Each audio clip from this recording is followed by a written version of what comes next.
Greetings, everyone. P. Pardo here from Sea of Tranquility. Welcome to another episode of In the Prog Seat. It's Tuesday night. Welcome, everybody. It's album war night. We've decided to jump on the bandwagon that seems to be taking this channel by storm. Why not do an album war here tonight?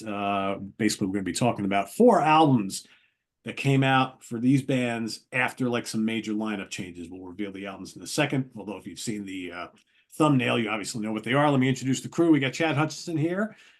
Anthony Farrar's in the house. Eric Porter's here.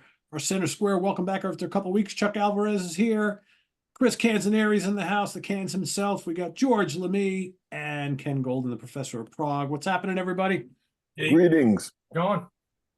Ready for the battle to begin? Yes. All right. Sir. So these, George, do I see another meme?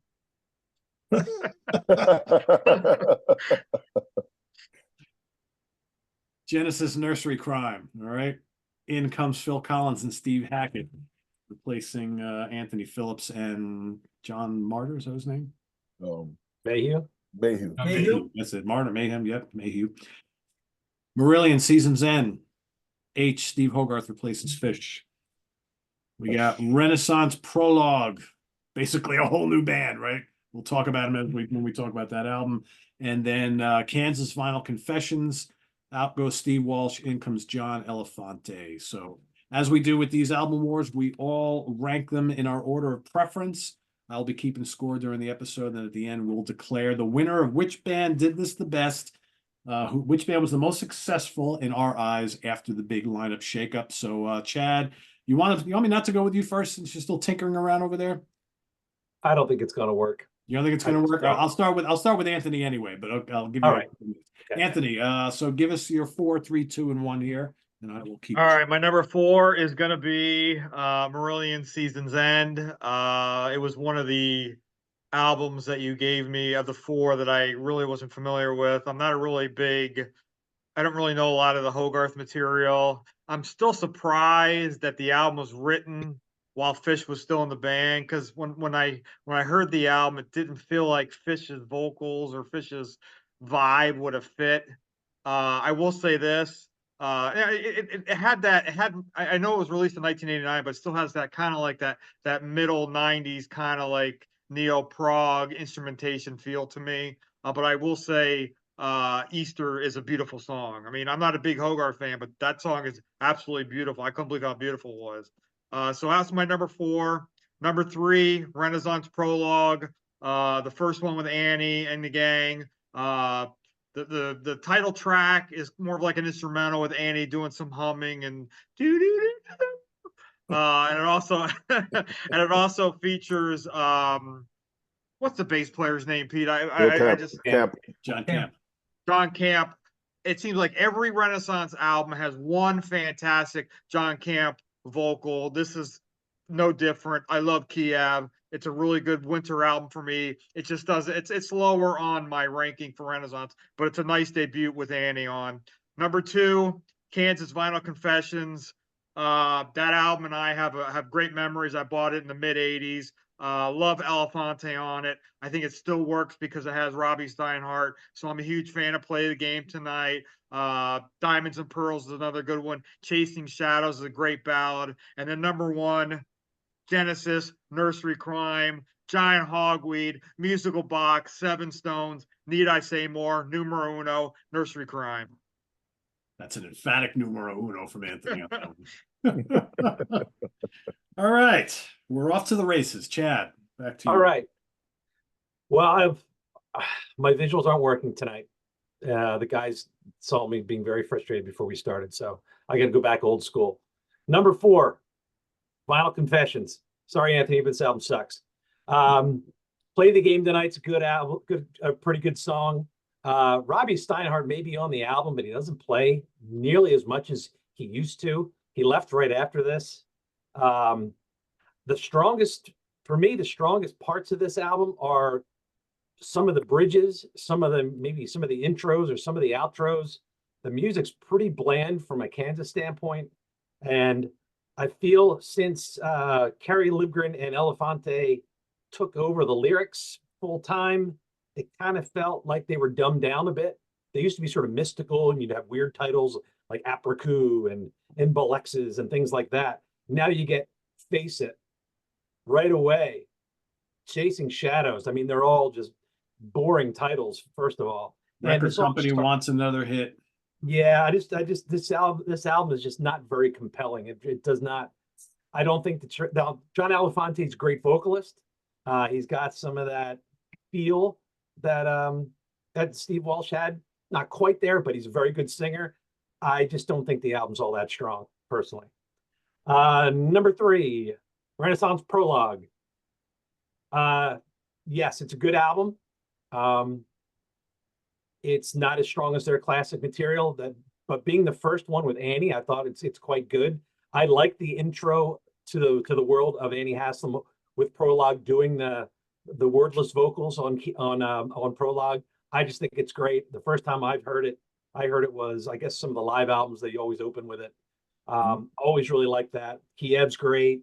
Something like the Sounds of the Sea and Spare Some Love are nice songs. And then I guess it's Bound for Infinity and Raja Khan have the electric guitar on it, which feels a little strange because they're always piano and acoustic guitar. Still a lot of piano on here, don't get me wrong, but they just felt a little different. But still, good album, not as good as their classic. Number 2 for me, and this honestly, this is close. I like Season's End a lot. I don't get any of them. I don't get neo prog out of this at all. I feel they turned a corner when they got rid of when Fish left. It's not that classic Genesis inspired neo prog with the big synthy solos. It's a lot more ethereal. I love Hogarth's voice. I think he was a great addition to the band. I think they came out of the gates with a really strong album. There's not a song on here I don't like. I like the feel of it. The surround mix, by the way, is great. And they had 2 really, really good B-sides in The Bell and the Sea, which is one of my favorite songs by Marillion, and The Release. They're both great songs. And then number 1, by a nose, by Mallet, whatever, is Nursery Crime. I mean, the strength of the big songs on here just take it over the top with Musical Box, Hogweed, and I love Selmassus. That's my favorite from this album. So not much else you can say about Nursery Crime, but there's my order. All right, Genesis takes the early lead. We'll go to the cans next. All right. I actually have not listened to each of these albums extensively beyond Nursery Crime, but so it was fun to check these out. I'm familiar with all the bands, of course. I had not actually delved into these particular albums pretty, terribly deeply before this. My number 4 is Kansas Vinyl Confessions. I don't know how, but a band, this is the only time I know where a band simultaneously became more religious, but their sound got more gay. I don't, how they pulled that off. Maybe they got 80s, production on there that kind of, I don't know, changed things a little for me. There's some good songs in there. Play the Game Tonight, it was almost a hit. I remember that song very well. I actually did enjoy the album, but it's not Kansas as they should be to me. I noticed like 2 of these bands are leaving their classic lineup behind, and if you call, the Fish years with Marillion the classic lineup, and other bands are coming into their classic period, I think. Number 3 for me was Prologue, Renaissance.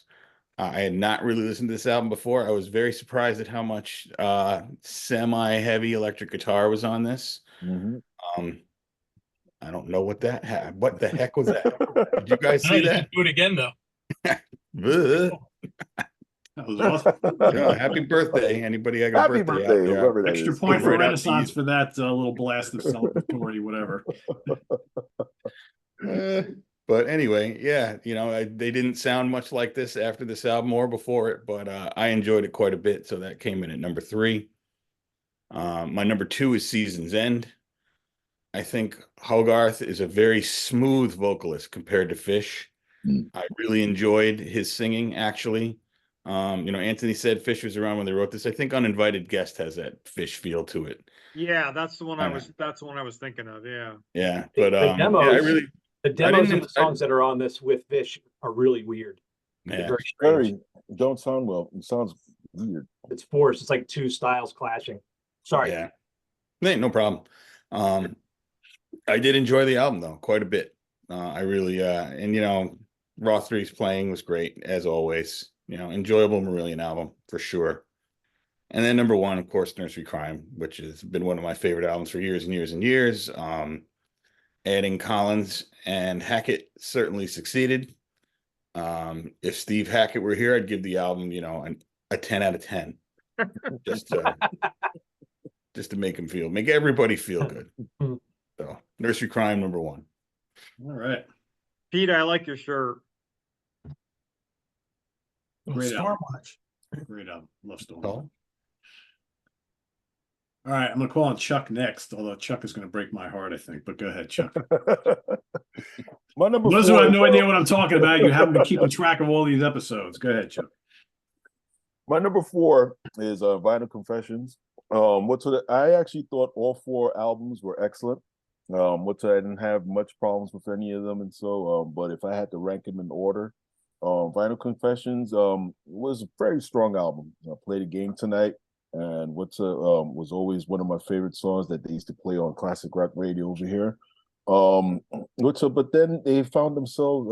I kind of found them sounding a bit like Foreigner on a few of these songs here, and that pissed me off. Because Kansas had that distinctive sound, and then by this album, so they just sounded a little bit too foreignish for me, and so that's my number 4. My number 3 is Prologue. Prologue was a great beginning of Annie Haslam's tenure with the band. It was very odd to hear some electric guitar in there, as mentioned beforehand. But still a strong album, sung very well. Prologue is a killer track, the title track to that song. I think that the song sounds even more fantastic live. And my number 2 is Season's End. Season's End was always one of my that was an album that I actually purchased the day that it actually came out, and loved it from that point onward, and loved Hogarth after that as well. Easter is still one of my favorite songs from Marillion, and just a great album. And my number 1, despite is Nursery Crime. Never liked the sound of Nursery Crime, I just think that the sound is just recorded like it was in a closet or something. But other than that, there's a lot of strong songs on here, a lot of great songs like Musical Box, Hogweed, Salmacis. I'm also I wish that they would have been able to throw Happy the Man on there as well. I've always liked that song. Harlequin, and Harold the Barrel. That's one of my favorite songs from them too. It's too bad they didn't play it too much after 1972. But my number 1 is Genesis Nursery Crime. So it goes from Kansas. Vinyl Confessions is my number 4. My number 3 is Prologue. My number 2 is Season's End, and my number 1 is Nursery Crime, Genesis. All right, Chuck, you have redeemed yourself. You're off my shit list now. Actually, if you would have said number 2, I would have been totally cool with that. All right, let's go to Mr. Porter. Good evening, gents. Good My evening. number 4 is Renaissance. I have not listened to this band a lot. I've never liked what I've heard for the most part. I'll say the piano and the bass are pretty impressive on this record. It's not that the vocals are bad, but they get airy and cute. They're just too precious to me. I don't know another word to put it. I can't get into them. Bound for Infinity was 4 minutes. It felt like infinity. For some reason, that just dragged. Sound of the Sea, kind of the same. They just felt like the songs were too long. But I will say, not having a lot of experience listening to them, the piano and the bass were pretty impressive on this record. My number 3 is Kansas. I agree with kind of what everyone said. Play the Game Tonight, I think, is a really good single. I feel like there's a lot of the DNA is still in this, but I agree. It feels like they pulled back, or it's a little weaker. There's some questionable keyboard sounds. I will say Windows is the one track that kind of reminds me of the older style. I think that was done very well. I think they're obviously going for hits here. I love Elefante, by the way. I mean, as much as how do you replace Steve Walsh? They really, I don't think could have done any better than with Elefante as a vocalist. He's terrific. But you hear that, like, borderline right away. There's a little too much pop and not enough prog, but I still feel like it's in there. Like Chad said, I think some of the instrumental breaks give you that. But that's my number 3 is Kansas. My number 2, Season's End. Same thing as Chuck. I don't know if I bought it the day it came out, but it was very soon after. And I just remember being a buddy, taking the record back. I threw on King of Sunset Town. I'm like, they're doing all right. Yep. And I love Hogarth. So I have no problem with the vocalist tonight either. So that's kind of a rarity with you. Same thing, Easter. Easter's terrific. I love Rothery's solo on that. Chad brought up a great point for me. I don't know what it is. I love the release. I wish they had switched out, whether it's uninvited guest or I wish the release was on the album proper. I think it's a terrific song. I like uninvited guest. I like the lyrics to it. Yeah, but me too. Get rid of that and Hooks in You and put in the release and the Bell in the Sea. I agree. I think, yeah, and I agree with Bell in the Sea, but I think the release would have been a great single. That's just so powerful. The chorus is amazing, but I got to see them on this tour too. And obviously Fish and, you know, 2 completely different frontmen, but, and look at the career they've had with Hogarth. I think he's fantastic. I've got nothing bad to say about him at all. And number 1, Nursery Crime. I think Chad said it, the 3 epics, they're better than anything on any of the other albums. So Musical Box, Fountain of Samasis, and Hogweed. Head and Shoulders Above, and Phil Collins. What a massive upgrade on drums, adding him as a vocalist, and Hackett the same. Nothing against Anthony Phillips, but I think Hackett fills both much better than Phillips did. Hackett's got that great acoustic side, and he's got a great electric side. Phillips, I think, was kind of a little more so-so on the electric and maybe lean more to the acoustic stuff. But what a fantastic record. The only thing, I guess, I know, Chuck, this is your favorite, so I'm sorry. Harold the Barrel, you could kind of throw away, and Harlequin to me is kind of meh. But you can't top those 3. I mean, those 3 alone knock anything off of the other 3 albums as far as I'm concerned. So that's my number 1. Nobody said anything about Seven Stones. That's like the That's a favorite. good That's song. my I favorite like Seven song. Stones. I like that song. I do too. Quite good. All right. Well, I don't think George, myself, and Ken will be able to shift this one here, obviously, but we'll go through the whole process. Anyway, George, what do you got? My number 4 is Marillion. This I want to say first that I'm like Chris. I'm unfamiliar with all but the Genesis here for the most part. Yeah, my number 4 is Marillion. This band is not for me. I find them unaffecting, which is odd considering I think their style is meant to tug at your feels, but it just never worked for me. I'd say they're white bread, but at least you can put meat on that. So for me, it's just meh. Well done, meh. I hear that it's well done, but it just doesn't work for me. So that's my 4. My number 3 surprised me. It's Kansas. Crossfire and Windows are decent tunes, but the rest of this is like Survivor meets Toto to me. Just include a foreigner in there too. yeah, that Kansas's name is on it. Just blows my mind. Cheesy keys patches. Yep. Play the Game Tonight to me sounds like early hair rock. That song makes me nauseous. As far as the member change goes, it turns out to be not good for me. I think Alfani's got a good voice, a really good voice actually, but he kind of opened the door for an added dose of evangelical Christianity, and that doesn't make anything better.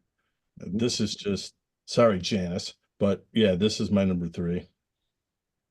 My number 2 is Renaissance. This is not a band I go crazy for, but at least it's just kind of there and not painful like the first couple albums were for me. In fact, the first couple tunes are pretty good. Maybe the Epic too. I kind of like that one. But overall, it was just going to be number 2 because number 1 is Genesis. Hogweed and Salamassus alone make this my winner.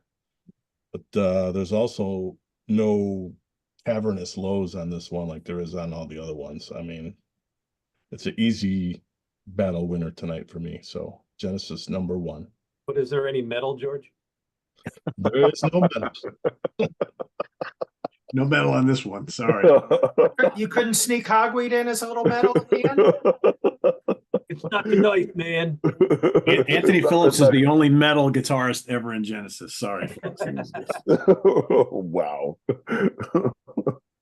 All right, Ken. Well, my number 4, I think it's pretty obvious. It's going to be Kansas Final Confessions. I could sum up the album in 2 words: shit sandwich. I mean, this to me sounds like typical 80s AOR. I mean, it's like oozing of like a cocaine deal. I could imagine the promo guy walking into the program director with an 8-ball and saying, "Hey, let's go have a drink. I got an album for you. You got to hear." And it's Vinyl Confessions. I'm glad I didn't have it in front of me, because if I would have read the lyrics, I understand the whole thing. It skewed into the whole Christian direction. That they would have lost me right there. I don't like that kind of stuff. Yeah, I did think, by the way, I actually like Elefante a lot. I thought he was.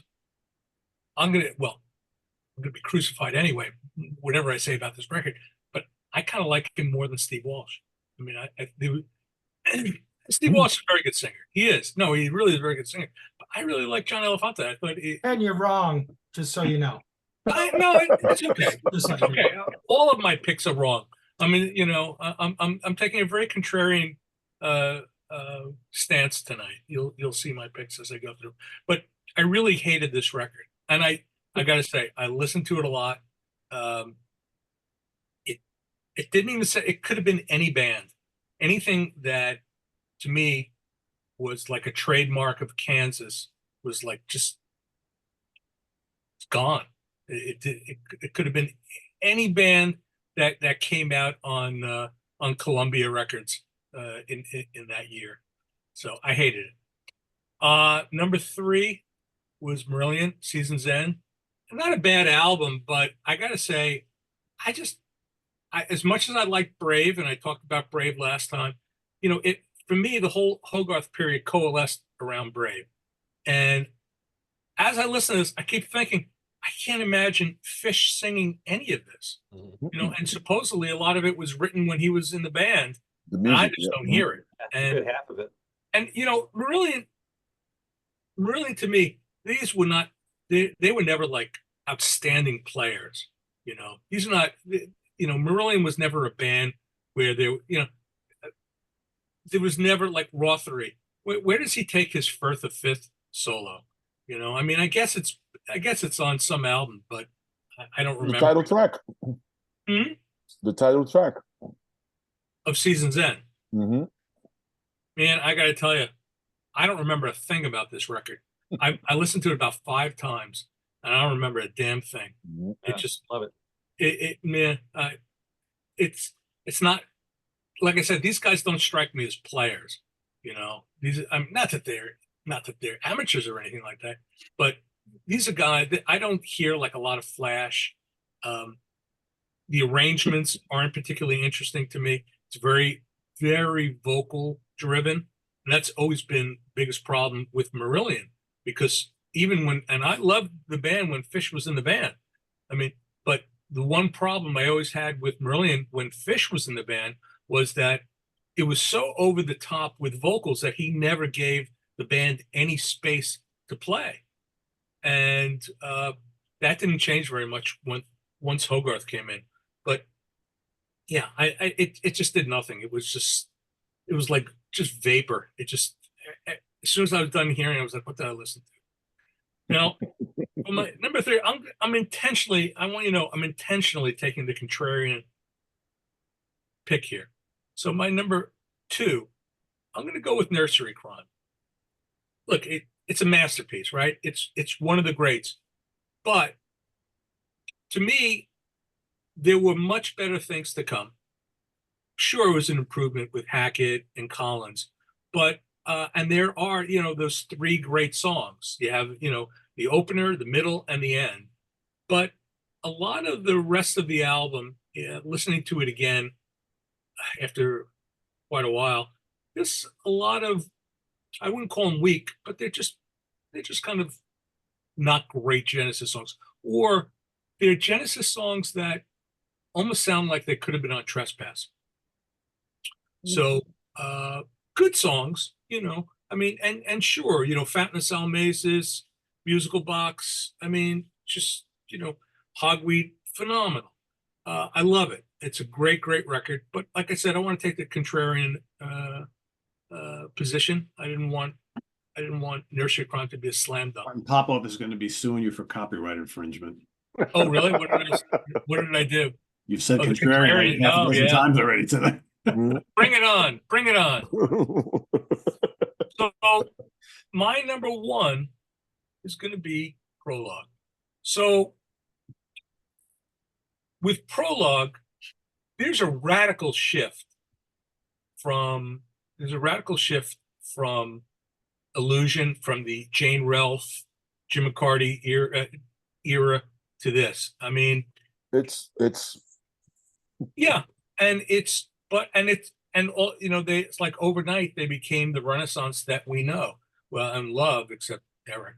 And you know, I think that there are some very strong songs in it. Prologue, I mean, Prologue was a signature stage piece for years. I think Sounds of the Sea is a great tune. Raja Khan is kind of interesting because that's, you know, Prologue is just vocalizing from Annie. There are no lyrics. But on Raja Khan is the closer, the 11-minute closer. That's the same way. There's, you know, and it's also kind of interesting because you can hear the difference in the songwriting. The Michael Dunford songs on the album and the McCarty songs, which are, I imagine, leftovers from, you know, the previous version of the band. You got, I mean, it is kind of interesting that you have Rob Hendry playing electric guitar. I mean, it's not like going crazy on the album, but it's kind of cool. And they did have electric guitar on other albums. They had Andy Powell playing. And he was on what, Ashes Are Burning, I think it was. Ashes Are Burning. Right. And Francis Monkman is doing the synthesizer on Raja Khan. Yeah, I mean, there's some songs in there which not the best, but conceptually, as an entire body of work, I think it's very solid and a big transition from the previous band, really. I wonder if anyone here has heard anything prior to that album.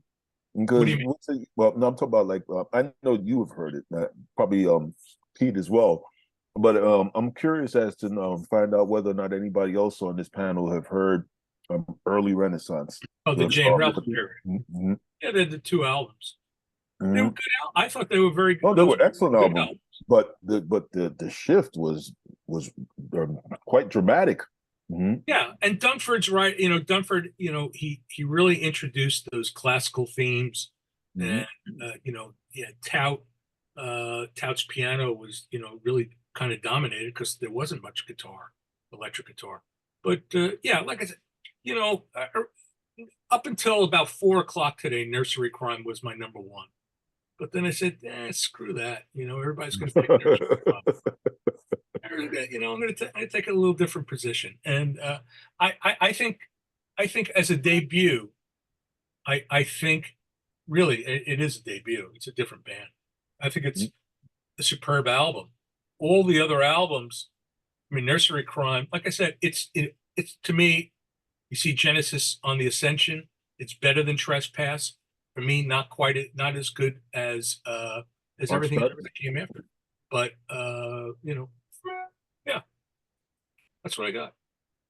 Yeah, I think, you know, Renaissance, the early albums before Prologue, I think the intent of what Renaissance was supposed to be was still intact, but you have all these different musicians trying to fulfill this vision, so they sounded very different. And you know, the vocalists were different, obviously, so there's that different flavor there. You don't there's less of the majestic piano. It's also a psychedelic element, I think, of those first two albums that you really don't get Prologue going onwards. But yeah, I would urge anybody who was listening to maybe Renaissance for the first time or Prologue for the first time, if you're at all interested in what came before it. They're cool listens. I personally don't like them as much as all the Annie Haslam stuff going forward, but they're pretty interesting albums. And then Pete also, you know, remember that they reformed as Illusion Mhm. and made two pretty good albums. Yep. Mhm. Yep. So, you know, they had a body of work. But but I think you think about most of the musicians that were in that early incarnation of Renaissance. You know, these were guys that played with the Yardbirds. That sound nothing like the Yardbirds. Sound nothing like them. And McCarthy, and they sound nothing like that. You know, I don't think about like, face. And Ralph was in Armageddon, right? Yes. That's a killer album. That's a great album. All right, so I'll go through the motions here on mine. So I was hinted to the guys earlier today. My number 3 and 4 changed a couple times, and I almost changed them just a little while ago. Again, my 1 and 2 were pretty much set. I like all these albums. I think my 3 and 4, I have issues with both, but I don't dislike either one of them at all. So my number 4 is going to be Vinyl Confessions. I like this album. Is it a great Kansas album? No, it's not amongst. I don't really rate either Elefante album very high, to be honest. I think this is the better of the two. I think he's a very good singer. I mean, I think they picked a good singer. And there's some cool. I mean, Play the Game Tonight. I get it, but it's a good song. Is it a great Kansas song? Not really. Borderline Windows, Face It. Crossfire is really good. My couple issues with this album. There's really nothing for Robbie to do on this album. And, you do hear some violin here, but I'm used to Robbie and Steve trading off the vocals through most of the album. I mean, Robbie sings half a Crossfire. That's pretty much it.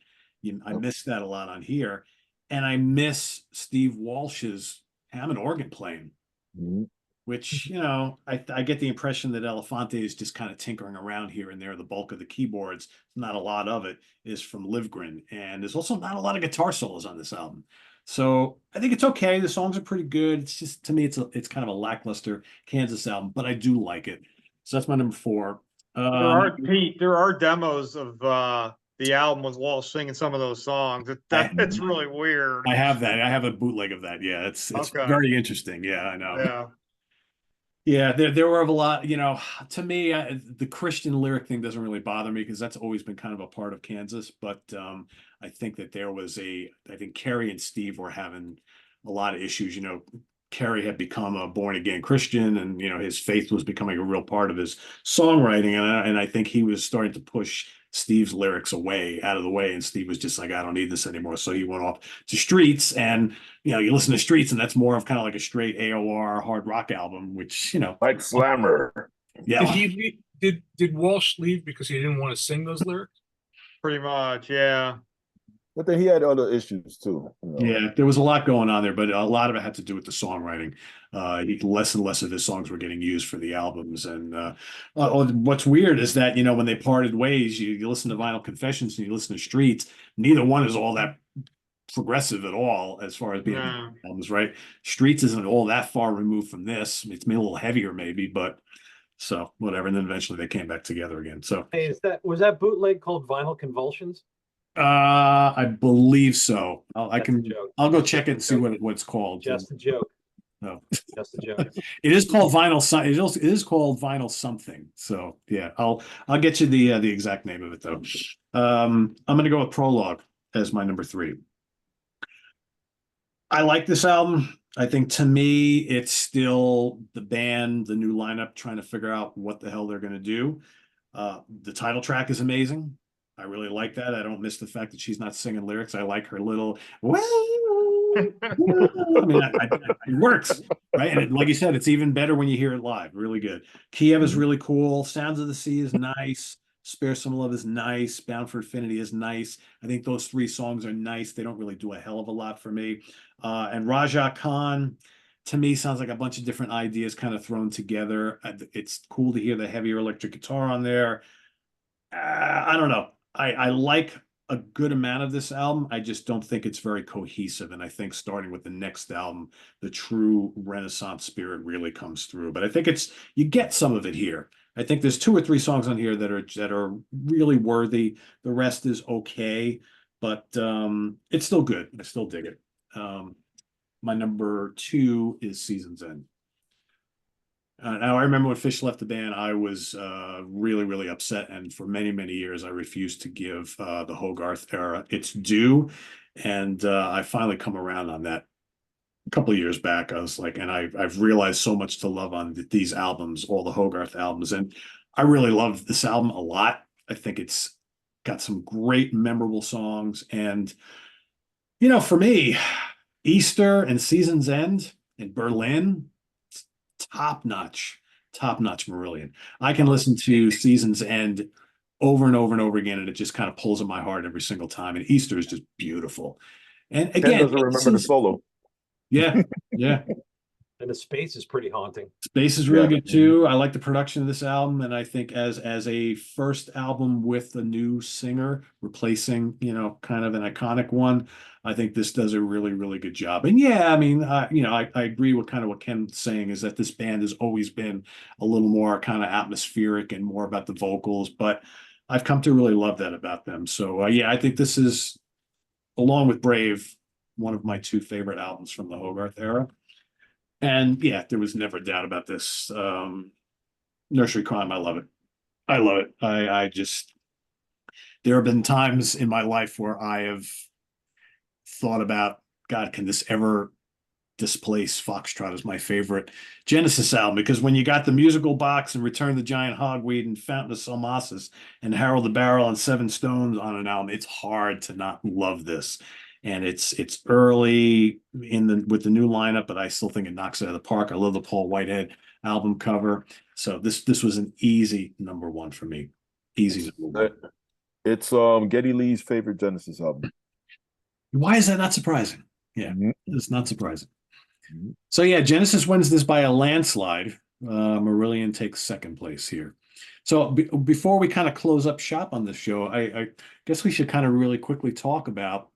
So with Genesis, we basically got this lineup for a handful of other albums, and then they would change yet again.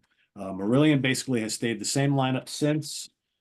Renaissance, well, you The got drummer changed. 2 guys changing on here, so there's a little bit of a change, but then basically they would stay the course. And Kansas would only last another album with this configuration, and then that's it. So I don't know, guys. Who do you think took the lineup change and made it work better for longer? I mean, I would say you got to go with Marillion on this, right? Yeah. Mm-hmm. Although the more classic albums surely came from this lineup, Yep. but not Now, the longevity. Pete, what I think what would have been interesting if we didn't have Nursery Crime and we had, and then there were 3. How would we have ranked these albums? Which we thought about that. I think it would have. I think it would have been. Yeah, because I'm sure a lot of people who are watching are probably saying, well, as soon as you put Genesis in here, they were automatically going to win this. We thought about Camel, we thought about King Crimson. I mean, there were a bunch of other bands that came up, but this was just such a big change for Genesis. I think it was important to have them in here. But yeah, and then there were 3. I'm a huge fan. I love that record. I'm a huge fan. I love it. But I mean, the first 2, Down and Out. But Down and Out is like such a Undertow. jammer. Deep in the Mother Lode is fantastic. Undertow, which Phil Collins is drumming drop, at. If that was in there, that would be my number 3. That would drop. Would it still be number 1 for anybody? It'd be number 1 for me. It'll be number 1 for me. Not for me. Close. It would be number 2 for me. I think I would have put Marillion ahead of it. Same. I would have switched. George, how about you? Still 1. Yeah. Chris? It would have been number 2. Yeah. So yeah. Might have made it a little more interesting, but still. Fun to do. So yeah, so our winner is Nursery Crime. No real shocker there. But Marillion did put up a nice little fight. Took the number 2 place. So as for What came in last? Kansas? Yeah, Kansas was last, yeah, a lot of 3rd place votes for Renaissance, but the most last place votes for Kansas. So, oh well. Mhm. All right, there you have it, everybody. So if you're watching, we allow you to vote from home in the comments section below. Let us know how you would rank these 4 albums. So remember, it's more about again, it's about which ones you like the most, but also, you know, which band kind of did it better after the big lineup change. So you got to kind of take that into consideration as well. So till next time, visit us on the web at www.seatranquility.org. We're on Facebook, we're on YouTube, all together, all the damn time. Before we go, All because the I damn have time. to go, Chad, what was all the spectacular stuff you wanted to show us tonight that you didn't get to? I can't show you now. Like it's not working. You don't even want to hint at It's it? not working. No? Wants to save it for another time. Okay. I all will right. have to save it for another time. That's All No right. birthday balloons? Only if you're on an iPad, right? Oh, I'm on a Mac, actually. I don't know. If you have an I can't get iPad, to you can happen do like again. goofy gestures now and get stuff come up behind you. I'm doing shit now. I know I see a heart over on Pete's Yeah, you there. can I do the just heart. did that, so I I'm think you do trying to something use like that on that. this, purpose. something happens. I don't know. People were doing it at work today. It was kind of silly. It's an accident. There is a way to do the whole thing because people do it work calls and stuff, but I don't know how it works. Anyway, thanks for watching, everybody. We'll see you here in 2 weeks on In the Prog Seat once again. Till then, for Chad, for Chuck, for Anthony, for Eric, for Cans, for George and Ken and Lewis and Steven, wherever they might be tonight. I am Pete Pardo. Thanks for watching In the Prog Seat. Take care, everybody. Bye-bye. Bye-bye.